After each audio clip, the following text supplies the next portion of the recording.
Shalom dan selamat bertemu kembali dalam Renungan Harian Toraya 4 Agustus 2023. Apa kabar jemaat kekasih Tuhan? Mari kita persiapkan hati kita untuk membaca dan merenungkan firman Tuhan. Mari kita berdoa. Terpujilah namamu ya Allah untuk setiap waktu dan kesempatan yang Tuhan terus nyatakan bagi kami. Untuk melalui hari ini, kami akan membaca dan merenungkan firman-Mu. Kiranya tuntunan Roh Kudus-Mu menolong kami untuk memahami, terlebih kami persiapkan hati kami untuk melakukannya di dalam kehidupan kami. Kami siap mendengarkan firman-Mu. Di dalam nama Tuhan Yesus kami berdoa. Amin. Jemaat kekasih Tuhan, mari kita membuka Kisah Para Rasul pasal 2 ayat 41 sampai 47. Kisah Para Rasul pasal 2 ayat 41 sampai 47. Saya akan bacakan bagi kita semua. Lembaga Alkitab memberi judul Cara Hidup Jemaat yang Pertama. Firman Tuhan.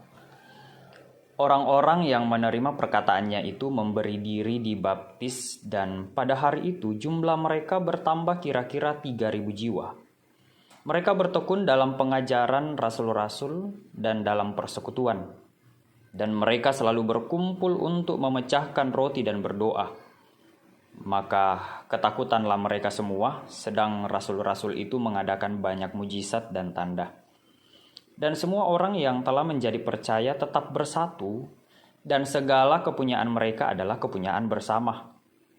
Dan selalu ada dari mereka yang menjual harta miliknya, lalu membagi-bagikannya kepada semua orang sesuai dengan keperluan masing-masing.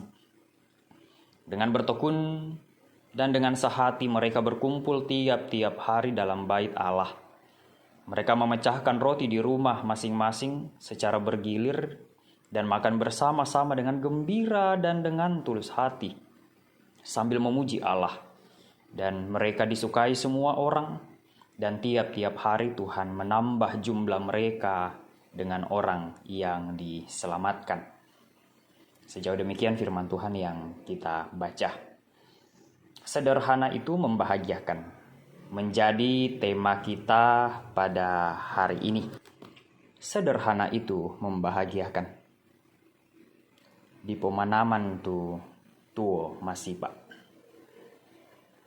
Ada kecenderungan gaya hidup sekelompok artis dan sosialita, beberapa juga yang kita bisa lihat melalui sosial media, TV dan lain sebagainya, yang berusaha memamerkan kemewahan dan kekayaan mereka.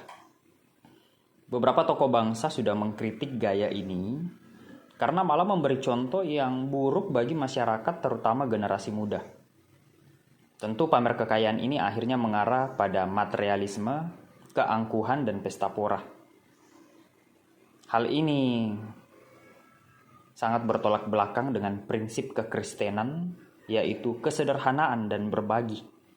Kesederhanaan, keugaharian yang sering kita dengar. Yesus sendiri datang ke dunia dan lahir di kandang domba lalu tumbuh besar sebagai anak tukang kayu. Ini adalah bagian dari masa kecil Yesus sebagai manusia. Kita tahu dia adalah keturunan Daud, namun bukan orang kaya. Dibaptis di sungai, bukan kolam istana. Tiap hari makan seadanya, bukan berpesta.